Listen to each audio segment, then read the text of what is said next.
দেখলাম যে বিএনপির যিনি প্রার্থী আছেন মির্জা আব্বাস তার ওয়াইফ নিজে দাঁড়িয়ে থেকে ভোট গণনা তদারকি করছেন। তিনি কি প্রিজাইডিং অবস্থান নাকি রিটার্নিং কর্মকর্তা আমরা জানি না। এখানে স্পষ্টভাবে ভোট কারচুপি এবং ভোট গণনা ইঞ্জিনিয়ারিং এর একটা সম্ভাবনা আমরা দেখতে পাচ্ছি। তারা যখন দেখছে যে তারা পরাজিত হতে যাচ্ছে তখন তারা কোনো রাগঢাক না রেখে সশরীরে এসে ভোট কারচুপি করছেন, ভোট গণনায় ইঞ্জিনিয়ারিং করছেন।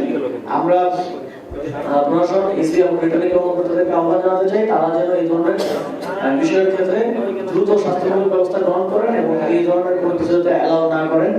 এবং আমরা দেখেছি যে ইসির পক্ষ থেকে অনেক রিটার্নিং কর্মকর্তাদেরকে একটা মৌখিক নির্দেশনা তারা দিয়েছেন, তারা কোনো লিখিত নির্দেশনা দেননি। তারা মৌখিকভাবে বলেছেন যে মার্কার বক্সের বাইরে যে ভোট পড়েছে বা সিল পড়েছে সেটা সাধারণত গণনা হওয়ার কথা না, সেটা হচ্ছে ফল্ট ভোট।